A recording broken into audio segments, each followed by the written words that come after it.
Meu Deus, gente. Que horas são essas para gravar um pós-jogo? Mas yes! Quem surtou? Obviamente todos vocês, né? Com aquela falta aos... O que tava já? 94:30. Meu Deus, Santos, por quê? Cristo, por quê? O Santos, ele tem tudo na mão. Ele tem time ruim, um a mais, jogando bem, time empenhado, Marinho numa baita sequência de jogos. Aí ele olha tudo que ele tem assim em mãos e fala: vamos tornar esse jogo difícil. Dane-se. É isso que foi o jogo de hoje, né, gente? Vamos começar certinho essa análise pós-jogo com muito sono aqui pra você, fazendo um vídeo bem simples aqui pra gente conversar sobre esse jogo. O Cuca aí, ele não faz grandes alterações, ele trabalha com o João Paulo, o Lô Pérez e o Lucas Veríssimo, que foi o que a gente já tinha pensado, Pará e o Felipe Jonathan. No meio de campo ele vai com Pituca de primeiro volante, lembrando que o Alisson tá lesionado com canelite, nem viajou. Sanches e Arthur Gomes, que era uma das nossas dúvidas, né? Se ele entraria com o Arthur Gomes, ou talvez com o Giamotto, ou talvez com o Thailson, ou talvez até com o Lucas Lourenço. Mas ele opta por colocar o Arthur Gomes, que eu acho correto, visto que o Arthur Gomes joga bem contra o Galo, joga bem contra o Botafogo, e ele tenta aí colocar novamente no time, porque pelo menos dá uma sequência pro jogador. Eu achei correto. E aí no ataque a gente tem o Caio Jorge. Muito feliz de ter o Caio Jorge. Eu queria muito que o Cuca colocasse ele, pelo menos titular, e não colocasse o Raniel. E depois, claro, precisando a gente altera. E joga com o Marinho e com o Soteldo. O Santos, como sempre, ele começa um jogo sofrendo, um Santos pressionado. Mas assim, dava pra ver que o nível técnico do Delfim é baixo. Até nas bolas que o Santos entregava pra ele, desde aquela bola pro Soteldo, até as finalizações, o Delfim realmente finaliza mal, tem uma troca de passes ruins, não é um time muito habilidoso. O Santos claramente, por isso que eu brinquei no começo do vídeo, tinha um time muito melhor. E o time do Delfim, gente, é o terceiro treinador dele só nessa temporada. Então é um time desorganizado, um time que tá se entendendo ainda em campo. Dava pra ver que era um time que tava com medo de jogar com o Santos, porque uma derrota hoje, por mais que seja o time mais fácil da chave, um saco de pancada, se o Delfim perdesse hoje, ele dá praticamente adeus à Copa Libertadores. Então é um jogo que é fácil porque os outros ganharam deles, mas ao mesmo tempo é vida ou morte pro Delfim. E assim, o Santos, ele pega um jogo que poderia ser muito mais simples e complica demais. Mas assim, eu fico feliz porque o Santos, ele começa com um jogo meio complicado, o Delfim cresce, o Santos marca um belo gol ali com o Marinho, o Soteldo correndo muito, é nítido o quanto o Soteldo é mais rápido que todo mundo. A gente viu quando eu tava jogando o Raniel no último jogo, meio que pela beirada, o quanto o Raniel era lento, não conseguia alcançar o Marinho. O Soteldo é muito veloz, o Soteldo é muito ágil. E ele que faz a jogada do primeiro gol e o Marinho marca. Termina o primeiro tempo com o Santos com um a mais, você fala, bom, Santos tá com um a mais e também tá na frente do placar. Só que aí a gente lembra o jogo do Olímpia, que o Santos passou metade do segundo tempo com um a mais e também não fez nada.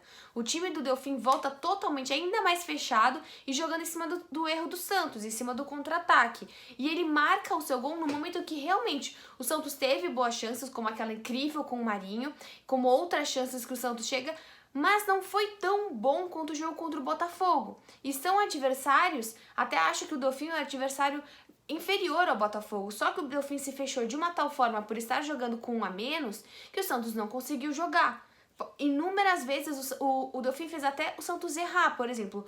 Hoje não foi uma partida tão boa do Lô Pérez, foi uma partida de mais erros. Lucas Veríssimo sente, entre o Alex, até talvez o gol do Delfim possa ter uma pequena culpa do Alex, mas assim, é claro, o Lucas Veríssimo e o Lô Pérez são os melhores, são os titulares, são uma das melhores zagas do Brasil. E outra, lembrando, os dois suspensos não jogam contra o Olímpia. O Santos agora com 10 pontos, o Defensa e Justiça está com 6 pontos em segundo lugar, e o Santos agora precisa apenas de um empate no Paraguai para que consiga se classificar, mas já a dupla de zaga não vai jogar. E no segundo tempo, voltando aí para a análise cronológica do jogo, o Santos volta confuso.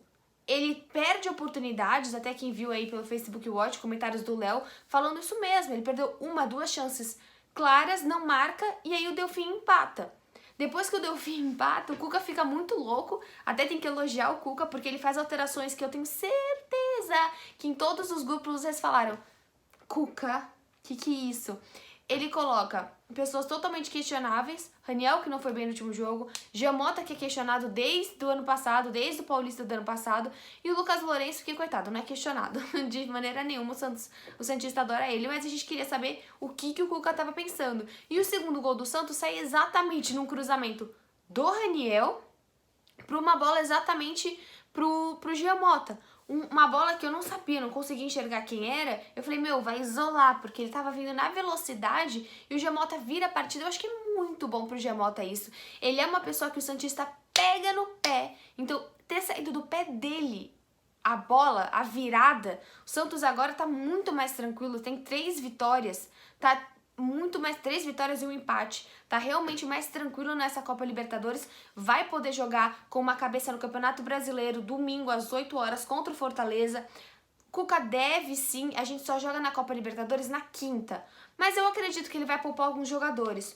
O time do Santos, ele foi basicamente um time mediano em termos de nota, sei lá, 7, eu acho que a zaga não foi tão bem, não foi um dos melhores jogos da zaga, como eu disse, mas eu acho que o ataque foi bem, o Marinho foi bem, o Soteldo tava muito disposto no jogo, o Caio Jorge, até ser substituído, também foi bem, deu uma cabeçada, uma finalização, tava jogando ok nesse jogo, até que as laterais não foram tão evidentes no jogo de hoje, acho que o Pará e o Felipe Jonathan não foram tão expostos, né? Mas aí vem pro meio de campo, que eu acho que o Sanches não fez uma boa partida novamente, né? Você pode ver, até tava vendo nos sites aqui, eu tô vendo no Diário do Peixe, no Globo Esporte, que as notas piores, infelizmente, elas são pro Sanches ou pro Arthur Gomes, porque o Arthur Gomes realmente tem que lembrar que no jogo contra o Botafogo ele jogou de ponta, hoje ele tá jogando de meia. Hoje ele jogou de meia, que não é a posição habitual dele. Então o Sanches aí, novamente, não fazendo um bom jogo,